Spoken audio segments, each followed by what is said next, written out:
Hi everybody, Dan Bailey here with another photography tutorial for you. Today we're going to talk about flash. This is the next video in my series of flash videos I'm doing. You can find the first one here at this link. That was an intro to flash video where I talked about why you might want to use flash in your outdoor photography and some basics on how to get started. In this video, I'm going to share with you my very specific flash workflow, which will help to demystify the process for you and give you some real solid tips on how to get good results shooting flash by using a very concise series of steps. Before we get started, I want to let you guys know that I actually have an ebook that covers all of this stuff and more. It's called Going Fast with Light, and you can find it at this link here. I've got a brand new second edition of the book that I've recently released. It's full of all kinds of new images and techniques that I talk about, and there's a full gear section that covers all the latest flash gear and all the tools that work with the latest cameras on the market now. So if you're interested in using flash in your photography, you'll definitely want to check that out. There's a lot of great tips in there. Now, one thing about this video, I'm not going to talk about specific flash units or gear. I'll do that in a future video. But for now, like I said, this is about a basic workflow that you can use when you're shooting with any kind of flash gear. So the first thing you need to understand is that your flash is way smarter than you are. Think about it for a second. How long would it take you to read the scene, gauge the ambient light, and figure out the proper exposure that will balance the background light with the light in your subject, which could be radically different?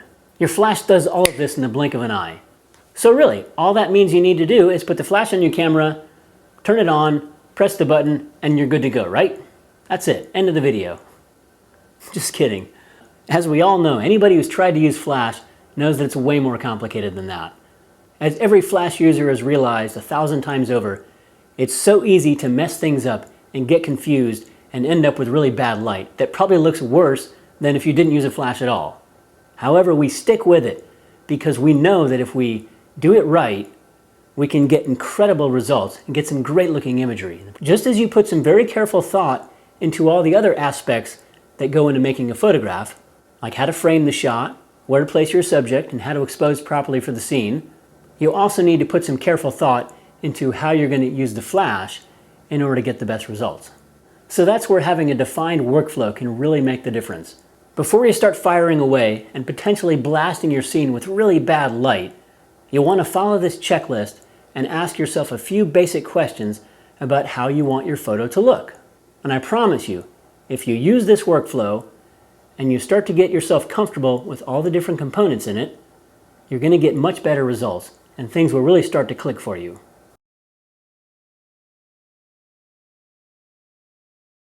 Number one is the background. How bright or dark do you want your overall scene to look? Do you want your subject to be placed against a dark shadowed background, a brightly lit background where you can see every detail behind them?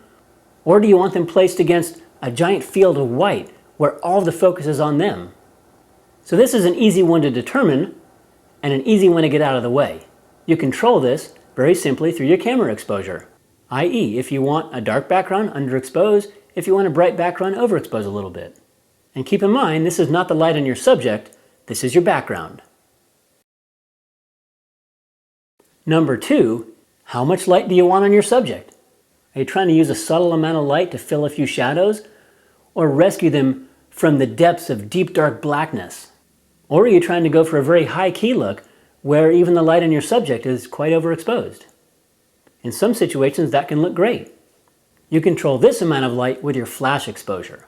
Now whether you shoot manual flash or TTL or auto, or whatever mode you use, most flashes will have a specific control that allows you to adjust the light output. And once you've figured out the amount of light you want on your background and your subject, the next consideration is direction. The direction of light. Where do you want the light to come from and where do you want it to be hitting your subject? Are you trying to match the ambient light, or do you want to accentuate a specific aspect of your subject that complements them? Just like with natural light, the direction of the light has a huge impact on how the photo looks, and it's one of the most creative aspects of photography, whether you're shooting with natural light or with a flash. And there's so many variables here. You could shoot from the front, you could have light coming in from the side. Side lighting can create a very dramatic effect in the image. If you put the flash behind your subject, you can get backlighting effects and have that kind of halo or rim light around your subject. That can look amazing as well. You can also place the flash higher or lower for more appealing or more dramatic effects. When it comes to flash placement, you pretty much have an unlimited amount of options between a 360-degree circle around your subject, and then when you add in the different components of getting your flash higher or lower. So there's a lot of options here, and every one of those is going to give you a slightly different result. And this is where you'll want to do a lot of experimentation to find those appealing angles that are going to accentuate your scene. And there's some very basic concepts, but every single scene might have a specific direction that's going to make it pop the most.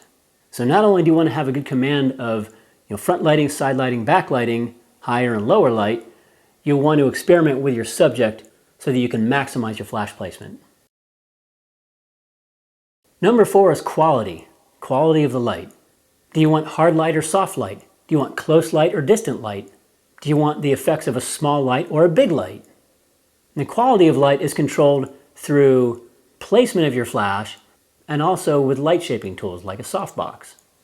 Again, a lot of experimentation is going to be required to figure out how best to place the light on your given scene, and whether to use a softbox, how close to place the light, how far away. And this goes along with direction. So with direction is where is the light coming from. With this quality of light is how close or far away is the light. And kind of a rule of thumb to follow is that the bigger and closer the light is to your subject, the softer the light will be. The smaller and then the farther away the light is from your subject, the more harsh it will be, or the most direct.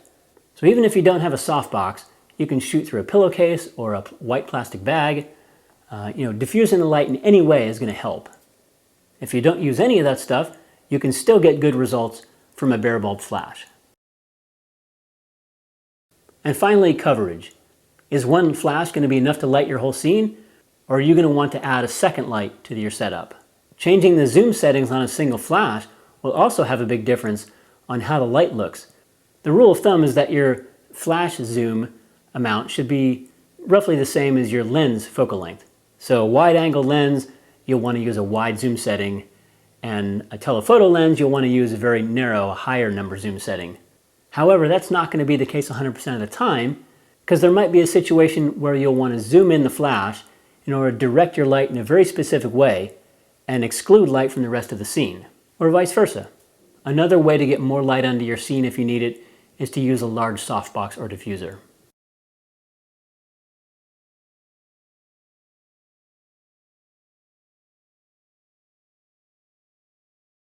Now keep in mind, this is my workflow that I've come up with for myself, and even though it works for most situations, but it may be that with more experimentation and experience, you'll come up with your own checklist and your own workflow to get you through the process.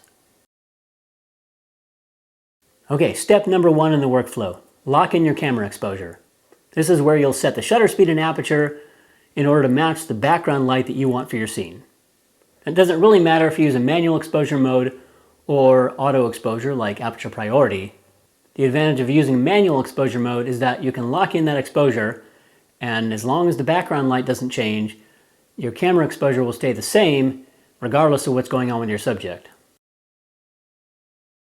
Number 2, place the flash. Once you got your camera exposure locked in, put the flash where you want it to be. Remember we talked about direction and quality? Yeah, that's where your flash location is going to come in. So put the light where you want it to go in order to match those creative ideas you have for how you want the picture to look. Step 3, choose your flash mode. I would say either go TTL or manual. With TTL flash mode, the camera and the flash will talk to each other and figure out exactly how much light the flash needs to light your subject. With manual flash mode, the flash puts out a fixed amount of light that you control by adjusting the value up or down as needed.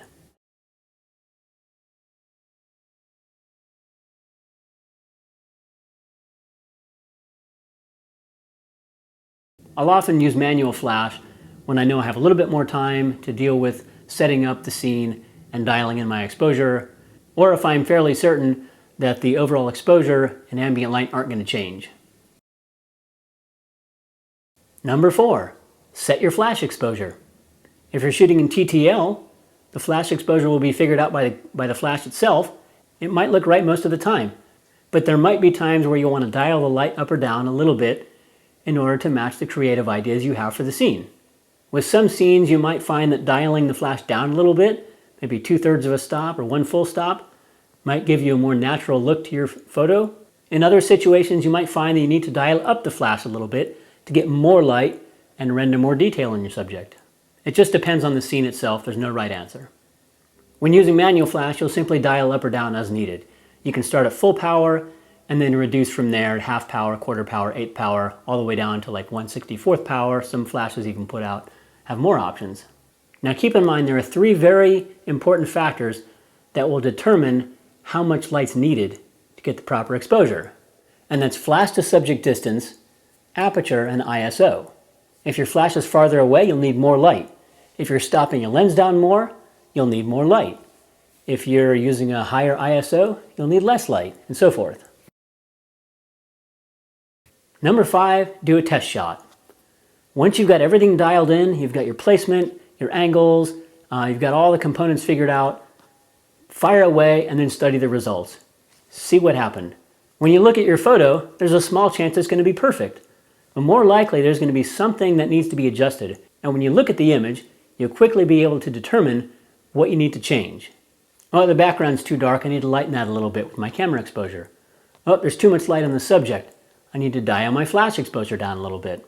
I want more of a side lighting look, so I need to move my flash more this way. Oh, the quality of the light's a little too harsh. Maybe I need to put a softbox on, move the flash closer, or shoot through a diffuser. So yeah, basically gauge your camera exposure, your flash exposure, and the quality of the light. And then make your adjustments as needed and do another test shot. You'll want to repeat this process until you get the exact look you want, and then it's time to go for the money shot. And this shows you that shooting flash requires a lot of experimentation, even if you're an experienced photographer. Joe McNally experiments every time he goes out. Every time he's on a new scene, he'll try different things and make those adjustments, gauge the light, gauge the background, and make the necessary changes until he finally gets the shot exactly the way he wants it. And he's been doing this for decades. So don't feel bad when you get horrible flash pictures. It's just the nature of the beast. Everybody who shoots flash gets bad results at some time.